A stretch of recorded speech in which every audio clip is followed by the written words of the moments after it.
Contanos qué es lo que pasa o se está hablando en los Estados Unidos, en el Departamento de Estado, sobre el crecimiento de Milei. El tema de Milei irrumpió la semana pasada acá en Washington, durante las reuniones de primavera del Banco Mundial y el Fondo Monetario Internacional, que congregan a muchos analistas, muchos inversores de bancos de inversión, de Wall Street, de empresas que invierten fuera de la Argentina y también funcionarios, ¿no?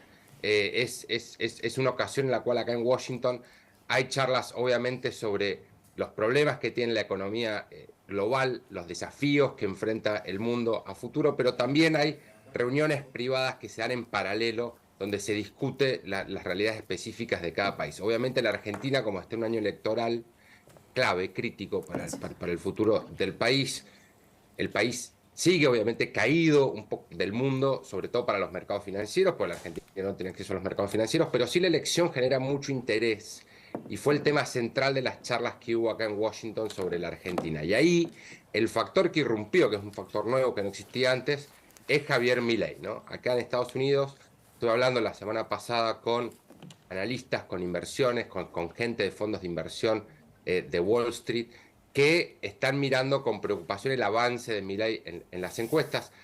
Hasta acá la elección de la Argentina se veía como una contienda entre Juntos por el Cambio y el Frente de Todos, con Juntos por el Cambio mejor posicionado por la muy baja popularidad, el muy bajo nivel de aprobación que tiene el gobierno de Alberto Fernández. Pero ahora, con el deterioro de la economía y con la irrupción de Milei, se abre un escenario mucho más incierto. Por acá se está empezando a ver de que cualquier desenlace en la elección puede ser posible, incluso Milei en segunda vuelta, con el peronismo afuera de esa segunda vuelta, o incluso Milei eventualmente también ganando en una segunda vuelta, si es que este avance que se ha visto en las encuestas, que llegó hasta acá, hasta Washington, Sí. empieza a arraigarse y empieza a cobrar todavía un poco más de fuerza. A ver, tratemos de entender cómo fue que se lo plantearon. ¿Se lo plantearon directamente a Massa? ¿Quién se lo planteó a Massa, esta cuestión del crecimiento en las encuestas de Milei?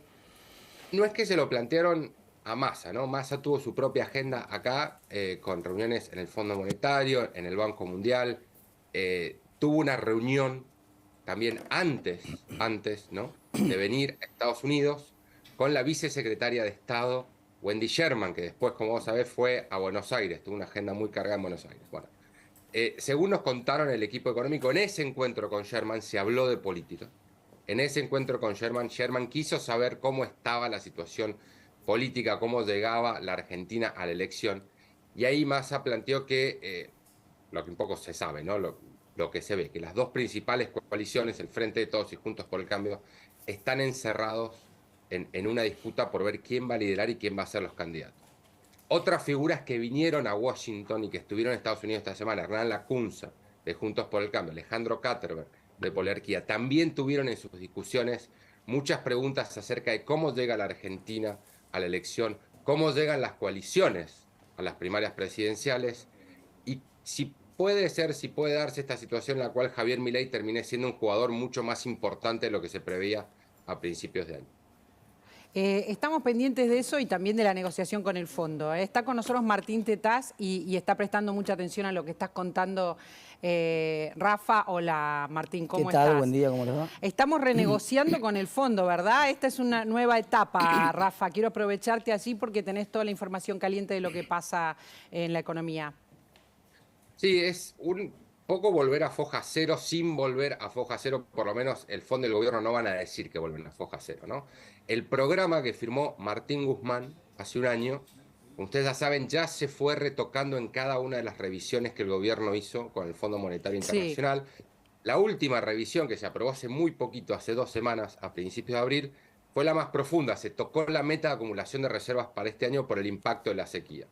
Lo que terminó de arreglar Massa en este viaje acá a Washington es un poco reconocer que el impacto de la sequía ha sido mucho más profundo de lo que se preveía hace unos meses, que en las palabras del equipo económico, la sequía es un game changer, cambia el juego, cambia un poco el panorama. Y para sostener el programa para adelante y para que el programa recupere un poco el papel de tratar de sostener, de anclar a la economía en el año electoral, van a renegociar todo el programa económico. Esto significa que se pone todo arriba de la mesa. Pueden cambiarse las metas de déficit fiscal, pueden volver a tocarse las metas de acumulación de reservas, pueden adelantarse desembolsos, ¿no? El cronograma de desembolsos previsto originalmente también. ¿Desembolsos del fondo para la Argentina? ¿Decís? Desembolsos del fondo ¿Puede llegar a darnos plata para el fondo? tratar de cubrir el bache, cubrir el déficit de dólares que dejó la sequía. Y también se prevé, va a haber más asistencia de los organismos internacionales, del Banco Mundial y del Banco Interamericano de Desarrollo. Esto, María Laura, de alguna manera es dos cosas. Por un lado es el reconocimiento, como te decía, del impacto de la sequía, pero también es un sinceramiento de que el programa, tal como estaba escrito, tal como se había pactado, las proyecciones del programa, las metas del programa, los objetivos que se había planteado el Fondo Monetario con el gobierno, ya eran incumplibles. Claro. De alguna manera es un reconocimiento tácito del fracaso del programa, también de la fragilidad de la economía argentina y del impacto de la sequía. Y el Fondo y el gobierno ahora se van a sentar de vuelta a tratar de negociar un esquema macroeconómico que ayude solamente a sostener el país y a sostener la economía hasta las elecciones presidenciales. Ya nadie se plantea un plan de estabilización, ya nadie se plantea, te diría, un plan que permita empezar a romper con la inercia inflacionaria que tiene la Argentina. Claramente eso va a quedar para el próximo gobierno, ¿no? Lo que está ahora en juego es evitar un derrape mayor de la economía y asegurar que la Argentina transite estos próximos meses muy inciertos, muy tensos, muy picantes con la campaña presidencial ya a tope, con la mayor tranquilidad posible. Gracias, Rafa, siempre. Muchas gracias. Cuídense. Igualmente. Está Martín Tetaz acá.